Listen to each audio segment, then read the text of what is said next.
1,000,001 Miracle. Chapter 1. The Bet in the Park. One phone call had blown the truth wide open, but long before that the fuse got lit in Westview Park. The air sat hot and sticky over Atlanta like a heavy quilt your grandma refused to toss, and kids were out there playing doctor with popsicle sticks and notebook paper like they had Blue Cross in their pockets.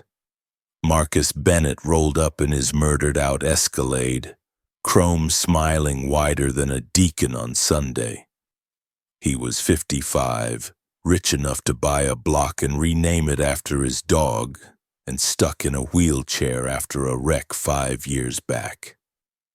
Somewhere between the physical therapy and the pity, his kindness had packed a suitcase and moved out. He watched those kids with the same look he used on boardrooms, cold, measuring like everything was a spreadsheet. Off to the side sat a girl in a sun-faded denim dress, sneakers scuffed down to the sole. 10 maybe. Brown skin catching little glints of light through the trees. She didn't laugh or run, she watched. Quiet like a librarian, sharp like a razor. "You not playing?" Marcus asked, voice easy and mean at the same time. She walked up to the fence, chin up, no wobble in the knees. "They playing," she said. I'm learning." He snorted. "Learning what? How to listen to a heartbeat through a popsicle stick?" "Learning where the real hurt is," she said. "Sometimes it ain't the body." A couple folks nearby turned their heads. Phones came out. You know how people get when something spicy might happen. Marcus loved an audience. Money made him bold like hot sauce on an empty stomach. "You see these legs?"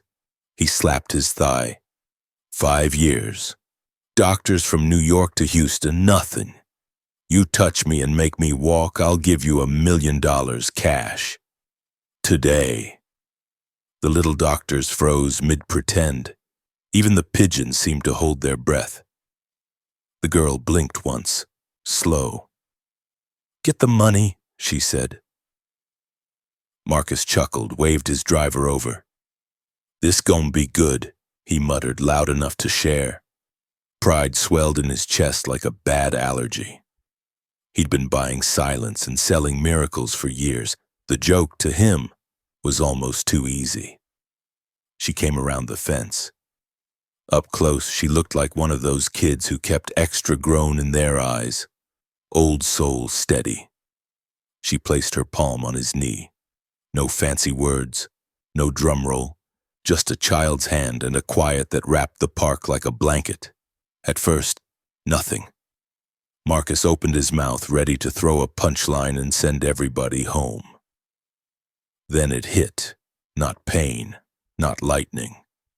Just the faintest buzz, like when you hold a soda can to your ear and hear it waking up. A tingle slid down his calf and tickled the long-forgotten map of his toes. He tried to laugh, but the sound came out crooked. His toes moved. In his mind, 1,000 contracts shredded themselves. The ground he owned didn't feel like ground anymore. "Cute trick," he said, voice a little too high. "Nerves do that sometimes, science." He put the word out there like a shield. Folks leaned in. Cameras rose. The girl took her hand back and studied his face, like the real test wasn't in his legs at all. "You wanted everyone to see," she said. "Now they did." He swallowed. His mouth had gone dry like a church cookie. "What's your name, kid?" "Ayana," she said like it was the most ordinary thing in the world. He nodded too fast. "Well, Ayana, guess the show's over." But his feet, traitors that they were, kept sending whispers up his bones. A breeze slid through the trees. Somewhere behind them a baby laughed, sweet and round like an amen. Marcus's driver leaned down. "Sir, you want me to—" "I'm fine," Marcus snapped, not fine at all.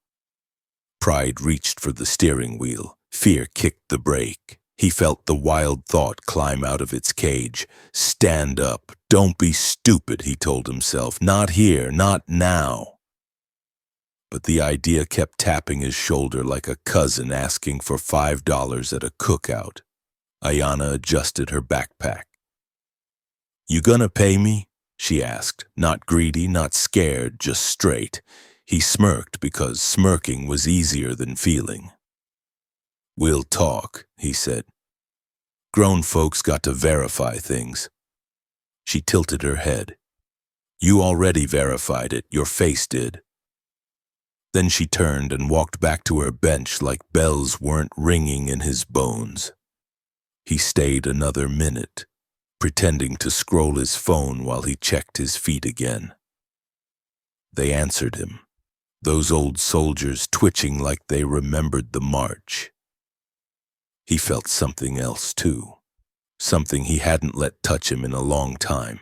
Embarrassment. The kind that scrapes pride raw and leaves truth behind. As he rode away, Atlanta rolled past, beauty and struggle braided up like cornrows.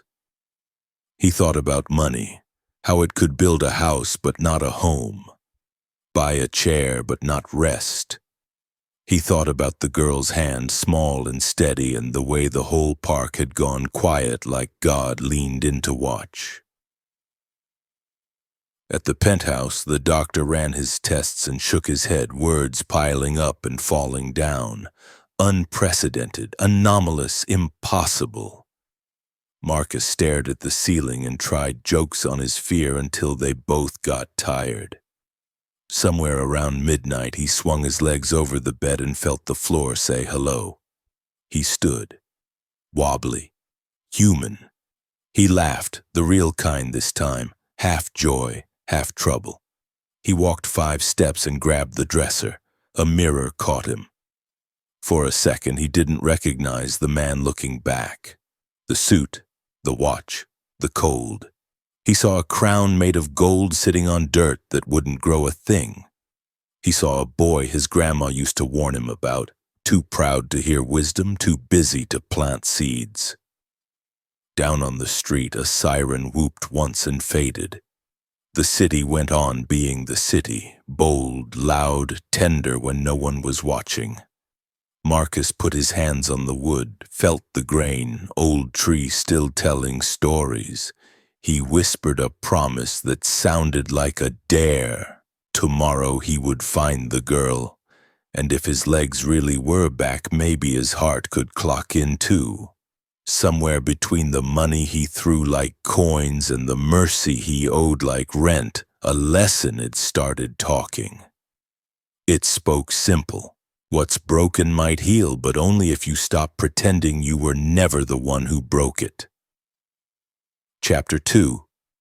The Return. Marcus didn't sleep much that night. His bed felt like a stranger, his sheets too loud, the ceiling too judgmental. Every time he closed his eyes, he saw her. Ayanna. 10 years old, probably no more than 70 pounds, soaking wet, and somehow she'd cracked his body open like an old safe. Around 5 a.m., he gave up on sleep, stood up slow like the floor might bite back, and walked to the window. Atlanta hadn't changed. Still the same skyline, same cars, same noise. But something in him had shifted, and it wasn't just his legs. By 10 a.m., he was in the car. This time, no driver, no suit. He wore jeans, a faded Braves cap, and some sneakers he hadn't touched in years. The man who once barked orders from the back seat was now gripping the steering wheel with both hands like it might run off without him.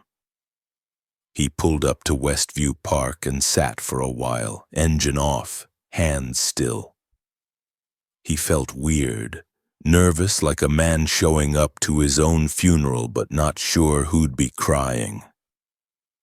Ayanna showed up a little after noon, alone again, same yellow backpack slung over one shoulder, same beat-up sneakers. She walked the path like she owned it, head high, not a care in the world. She took her usual seat on the bench under the sycamore tree and pulled out a book. Beginner's Guide to Astronomy. Real old pages curling like dried leaves. Marcus approached her slow, trying not to look like some creep off the 6 o'clock news. "You really did it," he said, standing a few feet away. She didn't look up. "You came to pay me?" He blinked. "I came for answers." Now she looked at him, not angry, not scared, just calm. That same deep, still water calm that made grown folks feel like kids. He sat next to her, still a little stiff, like the bench might reject him. "How'd you do that?" he asked. "You wouldn't believe me," she said, eyes back on the book. "Try me." Ayana closed the book, rested it in her lap, and stared straight at him. "Some people carry light," she said. "Some carry darkness. You got both. That's why it worked." Marcus let out a breathy laugh. "Girl, that's... what? A horoscope? A riddle?" She shrugged. "You asked. All right, let me ask you this then. What exactly did you do to me?" She tilted her head. "That's the wrong question." "Then what's the right one?" She didn't answer, just looked at him like he was supposed to figure it out on his own. It irritated him and intrigued him all at once. "I'm a businessman," he said, waving a hand like that explained everything. "I deal in facts, numbers. If it can't be measured, it don't exist." She smiled for the first time, just a flicker. "Then measure this. You can walk now. Does that change the way you treat people?" That hit him square in the chest. He didn't answer. Not because he didn't know, but because he did. She stood up, slung her backpack back on. People think miracles fix everything. They don't. Sometimes they just expose what needs fixing. Then she walked off. No goodbye. Just gone, like she'd floated away on some breeze that didn't touch anyone else. Marcus sat there a long while, watching folks pass. Kids chasing dogs. Old men playing checkers like it paid rent. A woman braiding her daughter's hair on a blanket. And all he could think about was that question. Does that change the way you treat people? He wasn't sure what scared him more, that it might, or that it might not. He got back in the car but didn't go home. Instead, he drove down to Midtown, pulled into a parking lot he hadn't visited in years. The offices of Bennett Urban Development towered over him, glass, steel, polished lies. Inside, the walls were cold, the smiles fake, the air smelling like money and perfume. People nodded at him like always, but he noticed things he hadn't before. How the janitor wouldn't meet his eyes. How the receptionist flinched when he asked for coffee. How folks got quiet when he walked past. He sat in his office and stared at the skyline. On his desk sat a thick folder labeled Westbrook Estates Redevelopment Plan. A plan that had made him millions, a plan that had evicted hundreds of families, most of them black, most of them poor. A plan he hadn't looked at twice since it hit his bank account. He opened it now, names, photos, reports, pages and pages of lives rearranged so he could buy another house in the Hamptons. His phone buzzed. It was his assistant. "Mr. Bennett, your 2 p.m. with the investors." "Cancel it," he said, voice low. "Sir?" "Cancel everything today and bring me every file we got on Westbrook and Riverside and Southside Gardens, all of it." He hung up before she could answer. For the first time in a long time, he didn't care about numbers. He wanted names. He wanted to know who he'd hurt. And deep in his gut, he felt it, the slow burn of something he hadn't felt in years. Remorse, real heavy grown man remorse. He sat back, closed his eyes, and saw Ayanna again, her hand on his leg, her voice in his ear. "You can walk. Does that change the way you treat people?" He didn't have an answer yet, but he was finally ready to look for one. Chapter 3: Digging Up the Past. Marcus had done a lot of things in his life. Closed deals in Dubai, bought a mansion with cash, fired people over brunch, but nothing ever made his stomach twist like what he was about to do. For the first time in decades, he wasn't looking for profit. He was looking for truth, and truth had teeth. He called in one of his old contacts, a retired private investigator named Ray Tolliver. Ray used to clean up messes for Marcus back in the day. Bad press, angry ex-employees, nosy reporters, but this time Marcus wasn't paying to bury something, he was digging.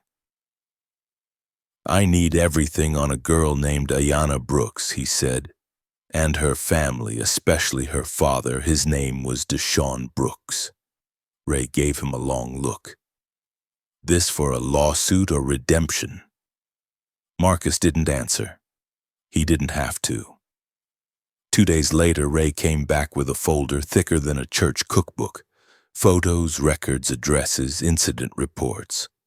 All laid out in Manila like a confession.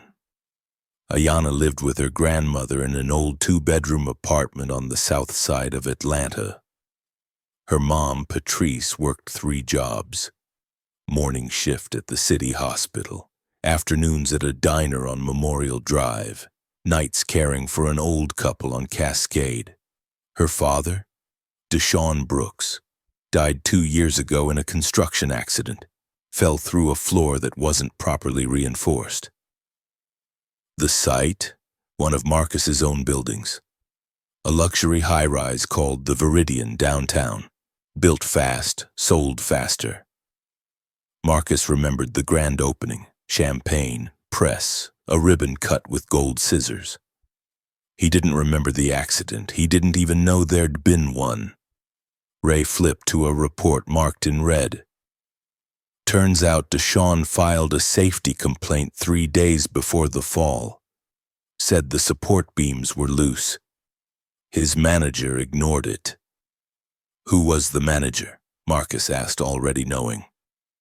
Luis Sandoval. Worked under your cousin Darren's contracting team.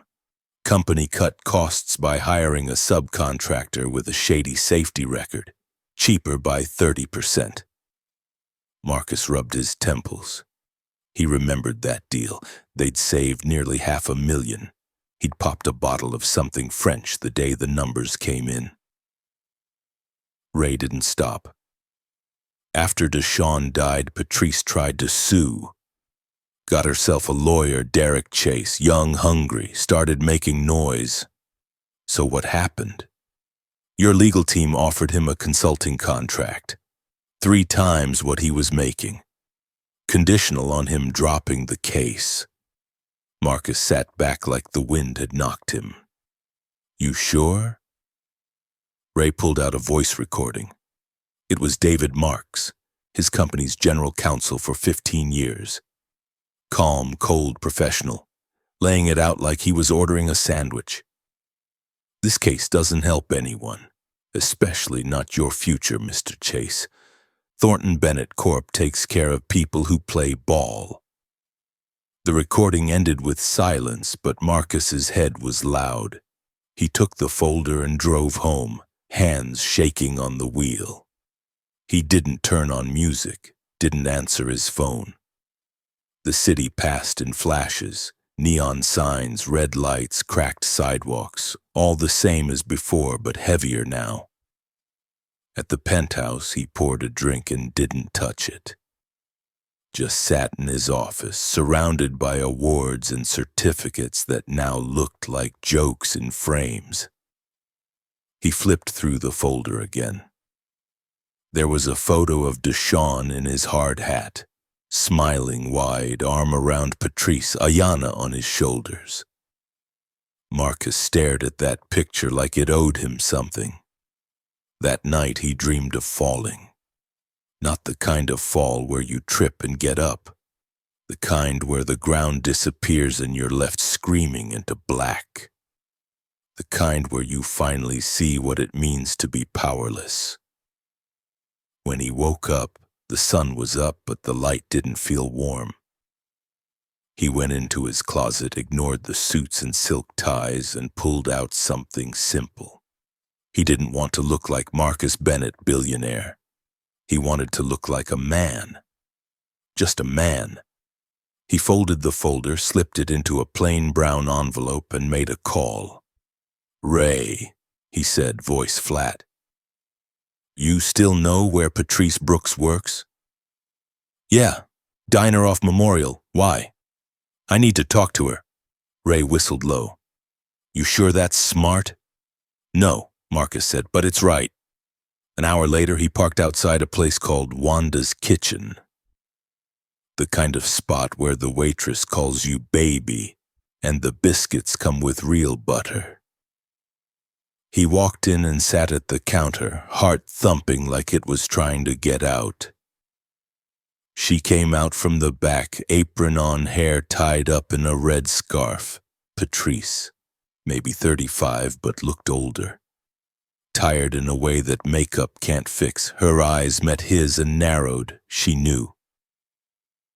"You got about 5 seconds to tell me why you're here," she said, crossing her arms. "I'm Marcus Bennett," he said. "Your husband. He died on one of my job sites. I didn't know. I should have known. And I came to say, I'm sorry." She didn't sit, didn't smile. "You think sorry brings him back?" "No," he said quietly. "But this might help." He slid the envelope across the counter. She opened it, scanned the papers, and froze. He saw her lips part just slightly. Her hands trembled. "That's everything," he said. "Safety reports, the payoff, the cover-up, everything. I'm not here to make peace, I'm here to make it right." She didn't cry. Not then. But her whole body went still, like she'd been holding her breath for 2 years and didn't know how to let go. Marcus stood to leave. "You walked in here with nothing but the truth," she said. He paused. "Truth hurts more than a lie sometimes, but it's the only thing that heals." He nodded once and walked out. Back in the car, he looked down at his hands. The same hands that once built buildings and broke lives. Now they shook just a little, but he wasn't falling anymore. He was finally starting to rise. Chapter 4. The Confession. By Monday morning, the world had started spinning a little faster around Marcus Bennett. The news hadn't broken yet, but something deeper had cracked, inside him, around him. He felt it in the way his staff avoided his eyes. In the way his own reflection in the elevator looked at him like a stranger. It was like everything and everyone knew he was about to flip the whole table. He sat at his office desk but didn't open his laptop, didn't touch his coffee. Just stared out the window like the truth might be hiding somewhere between the clouds and the concrete. He thought of Patrice, her hands trembling over the papers. He thought of Ayanna, the way she said, "You already verified it, your face did." That little girl had read his soul like a weather report, and then he thought of David Marks. David had been with him since the beginning, 15 years. Knew where all the skeletons were buried because he helped dig the graves. Marcus picked up his phone and called him in. David showed up in his usual pressed suit and fake grin. "What's going on, Marcus? Heard you canceled the investor meeting." "Sit," Marcus said, pointing at the chair across from him. David sat, still cool. "You look like you've seen a ghost." Marcus opened a drawer and pulled out a USB stick, dropped it on the table like it was hot. "Everything's on there. Recordings, emails, bribes. You paid off a lawyer to kill a wrongful death suit. David's smile barely flinched. You told me to protect the company. No, Marcus said. I told you to protect profits. You turned that into stepping over dead bodies. David leaned back. You're not built for this kind of self-reflection, Marcus. Let it go. We've done worse. That was the moment it snapped. Marcus stood up. Yeah, we have, and I finally hate myself for it. David rolled his eyes. So what now? You gonna testify against your own company, be some kind of street preacher for justice? I already did, Marcus said. Feds have everything. David went pale. You're bluffing. Marcus pulled out his phone and pressed play. David's own voice came spilling out of the speaker. Calm, icy, calculating. That same conversation with the young lawyer Derek Chase. Word for word. David shot to his feet. You've lost your mind. Marcus didn't argue. He just nodded to his assistant through the glass. Tell the agents they can come up now. David froze. Agents. Federal, Marcus said, and they got a lot of questions. 5 minutes later, 2 federal officers walked in like the building belonged to them. David was escorted out, looking smaller than Marcus had ever seen him, like a man who just realized he wasn't invisible. When the doors closed, Marcus finally breathed. Later that night, he drove without knowing where. The city rolled past, glowing with streetlights and broken dreams. He ended up in Westview Park again. The bench was empty, but he sat anyway. He remembered something his grandmother used to say when he was a boy. Every sin leaves a fingerprint, baby, even the ones you try to wipe away. He had wiped away a lot, but tonight he sat in the smudge. In the distance, he saw a shadow moving. Ayanna, walking slow, same backpack, same calm. She looked at him, surprised but not shocked. I didn't think you'd come back, she said. I didn't think I'd need to, he answered. She nodded, then sat beside him without asking. For a minute, neither of them spoke. The park was quiet, just crickets and wind and a dog barking somewhere far off. I told the truth, he said. I know, she replied. You watching me? She grinned. I got eyes, don't I? He chuckled. It was soft, but it came from someplace honest. I lost everything today. My company, my name, my money. She turned to him. You lost what was broken. That ain't the same as losing everything. He looked at her, really looked at her. This girl, 10 years old, spoke like someone who carried the wisdom of 100 lifetimes, not bitter, not naive, just whole. I still don't get how you knew, he said. I didn't, she replied. But sometimes you just touch people and hope something good wakes up. They sat there quiet again, like 2 souls waiting for the next page to turn. A breeze moved through the trees, and for the first time, Marcus didn't feel like a king without a kingdom. He felt like a man starting over, with no throne but maybe a second chance. Somewhere in that park, something healed. Not his legs. They were already working. His heart. That was the real miracle. Chapter 5. The Reckoning. 6 months later, Marcus Bennett's name was no longer spoken in penthouses and boardrooms. It was spoken on street corners, whispered in courtrooms, and printed in headlines that made coffee shop folk shake their heads and say, "Ain't that something?" The news broke like a thunderclap. Bennett Urban Development had been exposed for years of illegal deals, forced evictions, hush money, and safety violations. Headlines called it one of the biggest corporate downfalls in Georgia history. But what folks talked about most wasn't the scandal. It was the man behind it. The same man who stood before a packed courtroom and admitted plain as day, "I knew. I looked away. And I was wrong." David Marks and 6 other executives were arrested. Fraud, negligence, wire fraud. The whole corporate alphabet soup. The empire Marcus built was torn down faster than it went up. And yet, he smiled. He lost 80% of his fortune in federal fines and restitution. His penthouse was gone. His luxury cars sold off at auction. His calendar, once stacked with meetings and gala dinners, was now filled with community center hours and therapy appointments.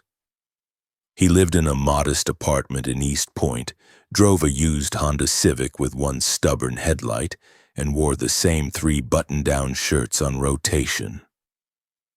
But he slept, and when he woke up, he didn't feel like a fraud. The Washington versus Bennett Corp case made national headlines. Patrice Brooks stood on the courthouse steps, not as a grieving widow, but as a woman who had finally been heard. "My husband was a good man," she said to the cameras. "He warned them, they ignored him, they erased him, but today justice remembered."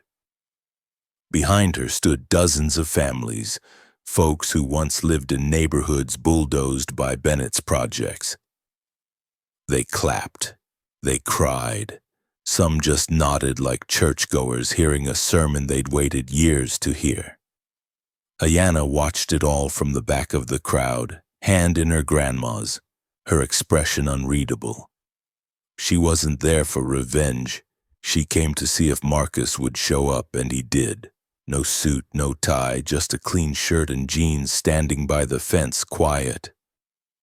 When Patrice saw him, she nodded once. Not a thank you, not forgiveness, just respect.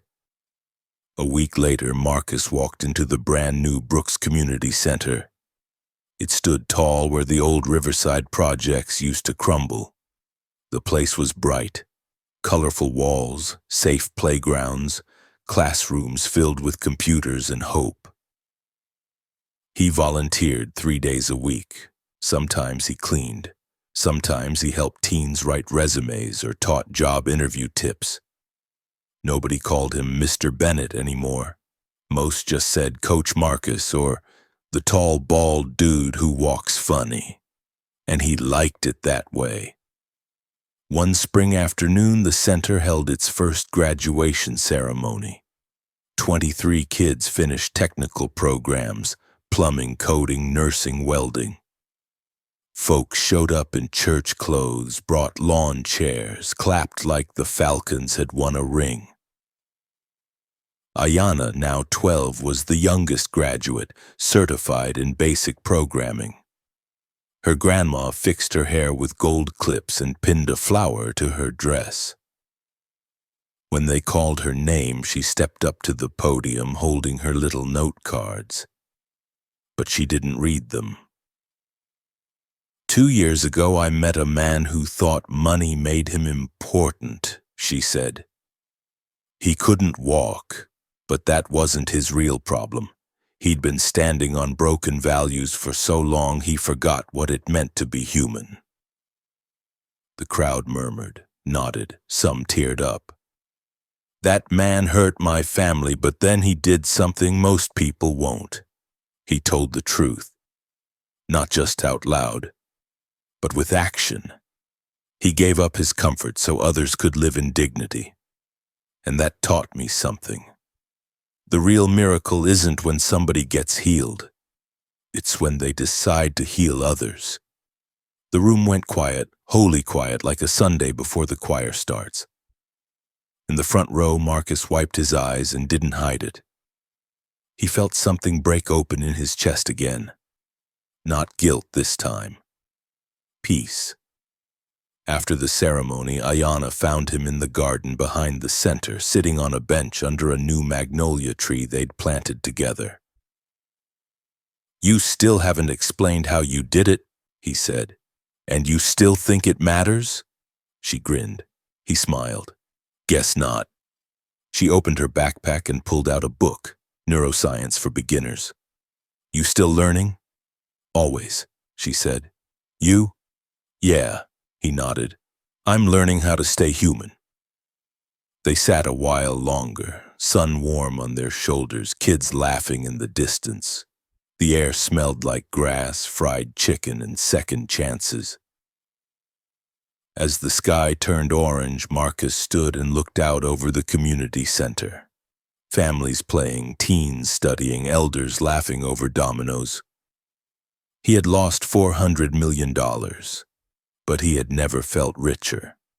You know, he said, money's loud, but dignity, that's a quiet kind of wealth. Ayanna chuckled. Took you long enough. And they walked back inside, side by side, one still growing up, the other finally growing right, because in the end the miracle wasn't in his legs. It was in his walk.